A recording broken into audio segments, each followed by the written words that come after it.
All right, better late than never. Let's break this puppy down. It didn't go quite how I expected, but it went pretty close. The White House card, it was sick. It was a crazy experience seeing these guys walking around the White House. It was wild. And I'll be honest, were there moments where I said, hey, let's get this show on the road? Hey, it's been 30 minutes since the last fight. Is this boxing? Yeah, maybe I asked myself that a few times during this event, but overall, once in a lifetime, you could put up with the wait. It was pretty sweet to see. And these fights were all finishes, and they were pretty sick. So let's break them down, starting with Diego Lopez versus Steve Garcia. I picked Diego Lopez, no surprise there. This was a good scrap. This is exactly what you expected. A scrappy fight until it ended, and that's what it was. Diego Lopez going out there, getting touched up a little bit early. Steve Garcia looking pretty slick out there, but the chin, they just started going blow for blow, and Diego Lopez has got a chin like no other in this division, it seems, because he's able to crack these dudes' chins before they can crack his, all right? Pretty sick fight. Let's move on. Let's get this puppy quick for you guys. Bo Nickel, Kyle Dawkins. I picked Bo Nickel here, not Kyle Dawkins.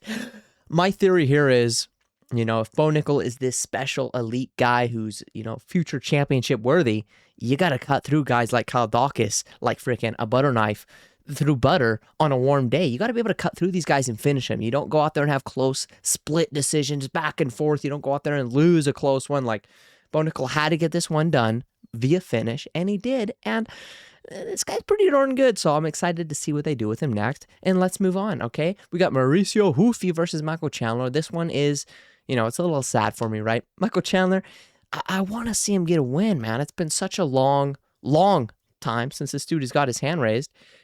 And he's really good at tricking you, okay? I usually pick him. This is one of the first times I've picked against Michael Chandler, luckily, because I'm like, there's just no way he's going to beat, pardon me.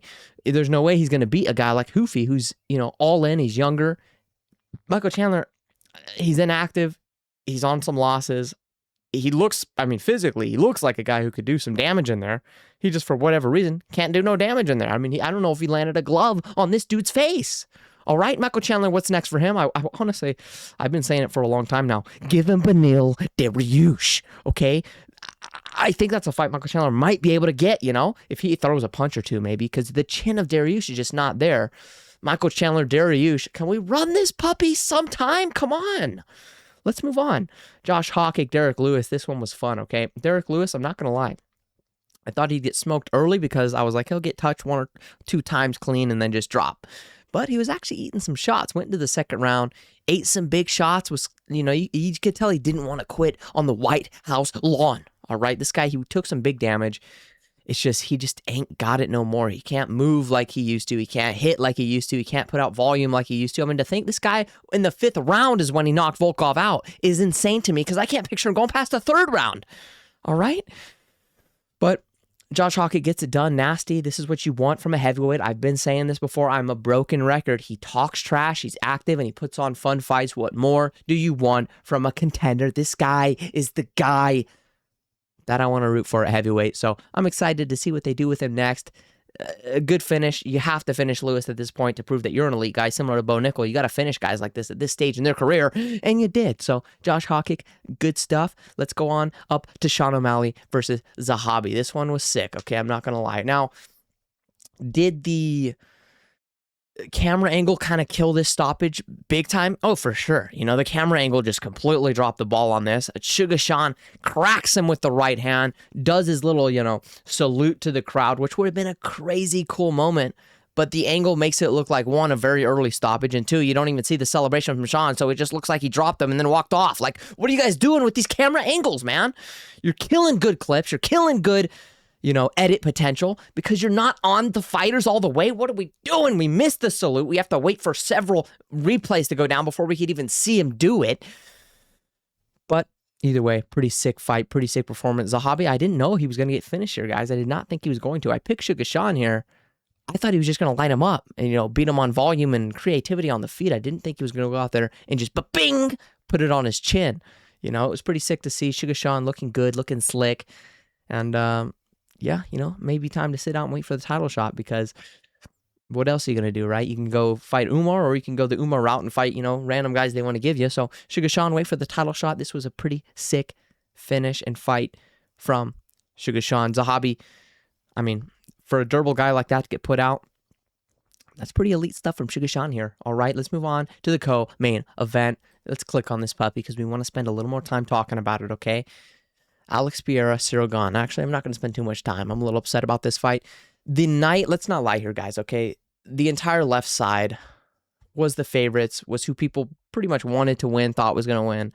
If the night had ended with an Alex Pereira KO and a Topuria KO, this is a perfect night of fighting for me. This is the greatest card of all time. This is everything that, I mean, it went perfect as can be, but these two guys spoil the party. Cyril Gane goes in there and just beats up on Alex Pereira. He just looked too big. He looked like a natural heavyweight who was in shape, whereas Alex just looked like a guy who kind of just ate a bunch of food and weighed in. I mean, that's what it looked like to me. Alex, I don't know what I expected. We kind of saw in the lead up that he was just kind of big. He wasn't putting on healthy muscle or had a little bit of ab definition here. Like, you could tell he didn't put the sides on proper, and then you get to see him next to Cyril Gane. I picked Alex here. Obviously, there's going to be some blinded bias. I want the guy to win. He's more entertaining. He's a funner guy. He was more active. I mean, this is the guy you want to win, a triple champ in the making. But Cyril Gane's just a real heavyweight. When they're walking out and you just see how this dude's built, and you're like, man, that's a real heavyweight who can move, who's got some pop in his shot. You know, he's not the most powerful guy, but he's a heavyweight. He's going to have power. He has knocked people out before. And hindsight 2020 here, I mean, I don't know what Alex could have done, right? He just seemed like he was more slow, sluggish, less aggressive, less confident to let his hands go, less confident to let his kicks go. I mean, he just did not look good out there. And Cyril Gane capitalized and showed him what an elite level movement heavyweight could do. And he's probably one of the only 3 heavyweights who got movement like that. So it sucks. I hope Alex Pereira can, you know, he's already at heavyweight. Maybe he can sort of focus on leaning out healthily. You don't got to be 250. You could have been 235, 240, you know, with a little bit of shape to you, a little bit of ab definition, maybe just a little bit to show that you're in shape and can go 5. And then I'd like to see you, you know, make another little run or something. Fight one heavyweight. Heavyweight's so shallow. You're always, with the name like you're a win away from a title shot every time.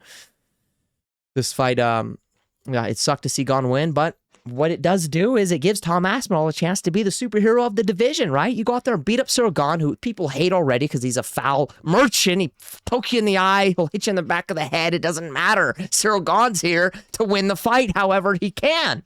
Tom Aspinall, on the other hand, he needs to go in there and put a beat down on this guy, regain the stardom, regain the hype. And, yeah, I look forward to it, and I hope it happens. Or, you know, you never know. Cyril Gane, all of a sudden, second prime, maybe he goes over there and smokes Tom too, and then he gets John out of bed and sleeps him as well in the rematch. I mean, Cyril Gane might just be the GOAT. We're going to find out. Why can't these guys lose when you want them to? Why do they look like the greatest on the planet, elite of the elite, when you want them to lose? I don't know. But maybe we can ask Justin, because he did the same thing to our boy Topuria, okay? This one sucked, guys. I'm not going to lie. Now, I am torn, right? Because I like Justin Gaethje, man. I'm not going to lie. In the build to this fight, I kind of got blinded by the Topuria hype train, and I was hating on Justin Gaethje's hit. I said he's going to get slapped. I was hating on the title fight. I didn't think he deserved to be in there with him. I said there could have been better, more fun options. And at the end of the day, I like Justin Gaethje, but if Topuria won, we got the fight with Arman. That's a huge fight. The buildup would be crazy. The numbers it would pull would be awesome, especially in clip form, which I love consuming clips, guys. I'm into that stuff, right? I'm one of those brain dead people who just scrolls their phone on TikTok and looks at fight edits all day. And it would have been nice to see a Topuria Arman edit. You know, that's all I'm saying, right? Anyways, then you got the Islam fight, which was an opportunity there for Topuria as well, but it all gets shut down. Justin Gaethje, the spoiler of parties, right? This guy, all he does is kill it, right? You go out there against Tony Ferguson. When Tony's at his best on the win streak, I'm going to end that for you. Just thumping shots off his head. Ruins Tony Ferguson. What's next? Oh, Patty, you're on the win streak? You and Topuria would be a huge super fight. Let me just go ahead and jump in there and put a beat down on you as well. Doom.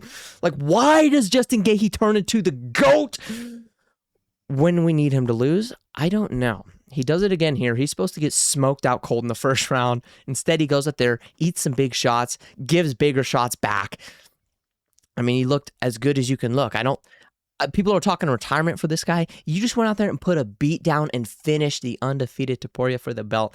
You ain't looking like a guy who's on his way out. You know, I'm not going to lie, Max Holloway, he tricked me. He flatlined Justin bad. I thought Justin's chin will never be the same. There's no way you get older and now your chin's fully recovered again and you're back to your old ways of going to war and not being able to, you know, get slept easily. Like, how are you durable again? I don't know. But he is. He puts a beat down on Topuria, ruins a third superstar hype train. Again, this guy kills it all. what's next for him?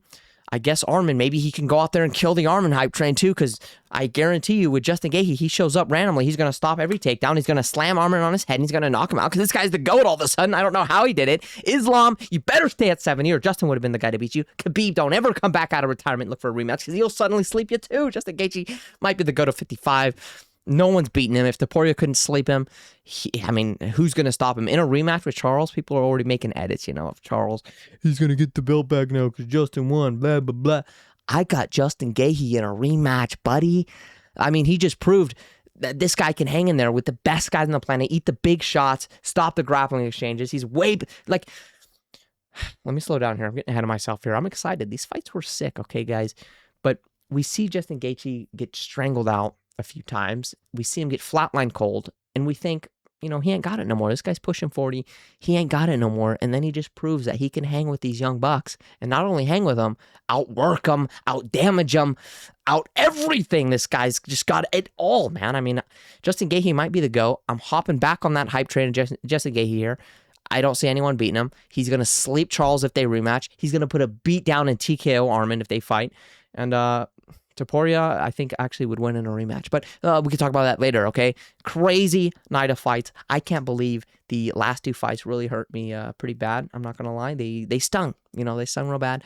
So maybe that's why it took me a couple days to go on here and make this recap. But here we are. Sick night of fights. And I'm out of breath. You know, this one was passionate for me. I was very happy to see these fights go down, the finishes. But I'm going to cut the video here as I have run out of things to say.